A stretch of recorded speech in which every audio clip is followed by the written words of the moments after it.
Hi, Tom from bkmnutrition.com, and today I want to talk about why your weekly weigh-in might actually be contributing for you gaining weight and making you fatter in the future. Now this might sound like a bit of a scary tactic, but it has happened to previous clients of mine before they started working with me, I should say. So I want to just run you through why a weekly weigh-in is not a good thing and what it might lead to. So the problem with weekly weigh-ins is that it only measures your body weight at a certain time and a certain day of the week, and obviously there's 7 days in the week and we have so many hours in each day, so that one point in time is only one representation of your weight at that point in time. Now I've talked in previous videos about the difference between weight loss and fat loss, but if you haven't seen those videos, maybe go and watch them. But weight can be determined by food in the body, water levels in the body, if you've trained in the gym previous day or on that day, and if you are a woman, if it's the time of the month, you might be holding more water than other days. So there's a lot of things that contribute to weight gain, and fat loss, I should say, is only from a calorie deficit. But weight on the scales does not indicate fat loss, and certainly one weight on one day at one certain time does not indicate if you've lost fat or not. It just says what your weight is. Now I want to give you an example of this, is that during the week, most of us, if we're on some sort of diet, we probably adhere it Monday to Friday because we're at work, we've got a routine, and because we're doing the same thing day in, day out pretty much. So what's going to happen is over the course of the week, if you're consistent with your diet and you are in a calorie deficit, you'll start to drop weight because you're dropping a little bit of body fat through the week, and you get to Friday. Then generally what happens with most of my clients are family people, or they have days off on the weekend. They tend to eat a bit more food on the weekend, tend to be less active because of with the family, and so their weight goes slightly up on the weekend. And also because they've eaten a bit more food, and food stays in the system for about 72 hours, Monday morning they generally tend to be a little bit heavier than they were on Friday morning. Now my clients weigh every single day. They get up in the morning, get on the scales and measure their weight, and that's it. They just monitor it, and we monitor it over the course of the week and over the course of the following couple of weeks, so we can see the trends happening. We can see their calories in because we monitor what they've eaten. We monitor their steps so they can see what their activity is, and we monitor how that affects their weight. Now most of these weekly weigh-in groups will not be doing that. All they'll be doing is they'll say, here's your diet plan, which is not calorie calculated. You just get a cut and paste diet plan that everybody gets. And they'll say, here's the diet plan, follow that. And then every week we're going to measure you once a week. So you go to the meeting, and if you're not lighter than you were the previous week, then you failed for that week. But here's a thing to think about. If you've been exercising in the gym as part of your healthy lifestyle, because most people who want to lose weight start doing a bit of exercise as well, and that's going to build a little bit of muscle, not like He-Man type level, but if you start exercising where you've not been exercising before, the body does respond by building a little bit of muscle to accommodate that, and start to retain a bit more glycogen, which is your carbohydrate energy, into your muscle, so you can do more exercise. And glycogen does hold a little bit of water, so potentially, as well as losing body fat, you've got a little bit of muscle gain there. Now if you're exercising and you're doing this weight loss diet, and you go to these weekly weigh-ins, well, it might be that you have lost body fat, but you've gained a little bit of muscle and a little bit of water that's held in the muscle, which is a good thing. But because your weight's not moved on the scales, you're labelled a failure. And I know that some of these programs do tell their participants, don't go to the gym, don't exercise.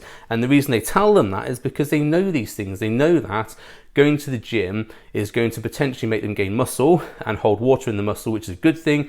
But what that does affect is the weight on the scales. And the only thing they're focused on as a weight loss group is your weight on the scales. That's the only thing that matters to them for your progress. Have you lost weight or not? When in actual fact, it's not a measure of the weight, it's a measure of all the factors, including a healthy lifestyle where you're getting fitter.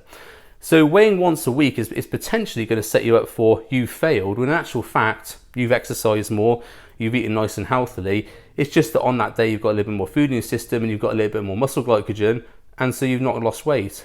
But imagine doing all that for a week, only to get on the scales and be labelled a failure because you've not lost weight.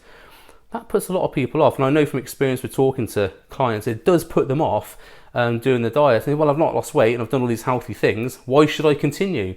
because it takes time to build up a habit. It takes time to like doing a habit. And most people who start going to the gym from nothing or start exercising from nothing, it's a massive thing for them to get started and to do those things.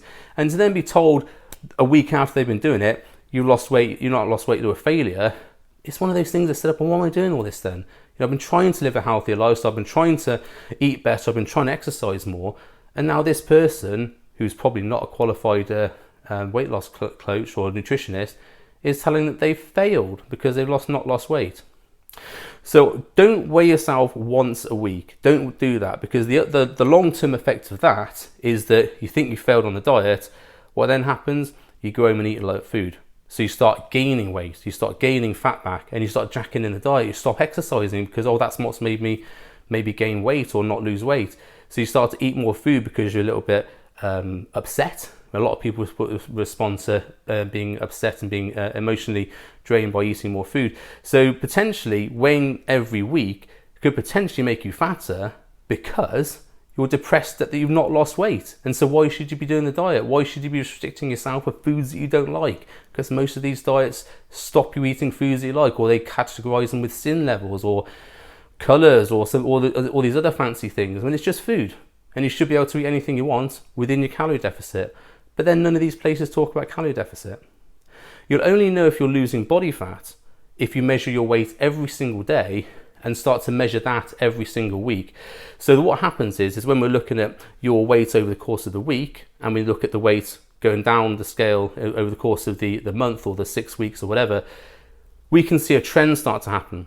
And what happens is that, well, yeah, the weight might spike, and the weight will look like a sort of zigzag line going across the week. It'll be up and down all the way through the week. But when you look at the average each week, if you are in a calorie deficit and you're being consistent with your diet, that average is going to start to come down. Now, even if you're training in the gym and you're gaining a bit of muscle and doing all these positive things, yes, you will gain a bit of muscle, so it might not be down as much as you want it, but you can lose fat faster certainly than what you gain muscle. So you will see on average it's coming down, and you might see that although you've not lost weight on the scales or potentially not lost a lot of weight on the scales, what you then see is when you look at your clothes in the mirror, or you look at how you've looked in the mirror, or how you feel in your bikini, or you feel on with your shirt on, all those things will be starting to improve. And it's not just the weight we're measuring. It's not just have I lost weight, because no one really cares if you've lost weight or not. They will not look at you and go, oh, you know, you look good. How much weight have you lost? That's the question they'll ask you. But no one really cares about how much weight you lost. It's nice. Oh, that's an interesting point. But imagine you didn't lose weight and you just stayed the same weight that you were, but dropped all that body fat and gained a bit of muscle so you look slimmer. And you said to someone, well, I haven't actually dropped any weight. I've just stayed the same, but I've lost body fat and gained muscle. They would still be, wow, that's interesting, because everybody expects you to drop weight.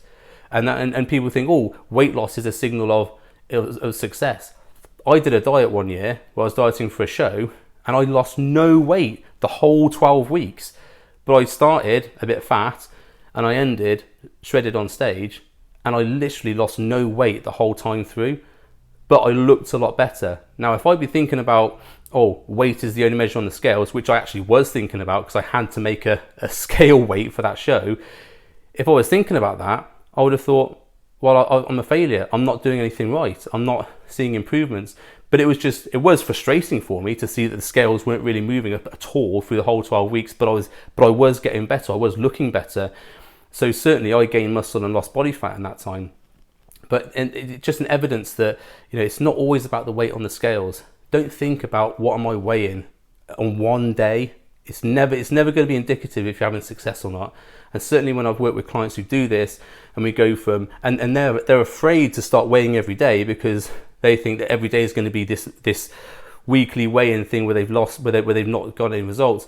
Once they start weighing every day and they can see, oh yeah, it's going up, yeah, it's going up through the week, and then there's some days are lower, some days are higher, but the average is going down. That's the key moment. They go, right, it doesn't matter where it is on one day, it's if the average is coming down. So that's what I want you to think about. Don't weigh yourself one day every week, and certainly don't go to these groups which say you must weigh yourself once a week, and if you haven't lost weight, it means you failed, because that's not what it is, and that's setting you up to come off the diet and eat more. Monitor yourself every day, weigh yourself at the same time every morning, and just mark it down. Okay, that's interesting. And then see what happens over the course of the week to 2 weeks to 3 weeks. And if you're doing the calorie deficit right, and I've got videos to show you how to create your own diet with foods that you like in a calorie deficit, you can watch those. If you're doing all that consistently, then you will be losing body fat. And even if the weight doesn't move that much, if you're training in the gym, for example, then you will be improving your body composition. So you'll see it in the mirror. So weight is one factor, how your clothes fit is another, how fit you feel is another, and certainly comments from friends and family. I mean, because a lot of my clients are like, I don't really feel as though I've made no progress. And then they'll go out and see someone they haven't seen for like 6 to 8 weeks and they go, wow, what have you done? You look much better. And they go, oh really? I've not lost much weight. But they go, yeah, but you look much better. Because we don't see ourselves. We don't see, oh, look at these massive differences. Because we see ourselves every single day. And if that's compounded by the weight's not moving on the scales, then we think we failed. But actually you see someone who hasn't seen you for about 8 weeks and they go, wow, you've really changed. You go, oh really? It's nice. So don't monitor weight as the only factors. Loads of other factors there. And certainly don't weigh yourself once every week and think that's the ultimate indicator of success. So I hope this video has helped you and sort of hopefully busted some myths and got you thinking a little bit differently about how to record your weight. If you like this video, please subscribe. If you're not subscribed, share with your friends if they've got a similar problem where they think that weighing once a week is a good thing, because it's not. And I'll see you on the next video. Thanks for watching.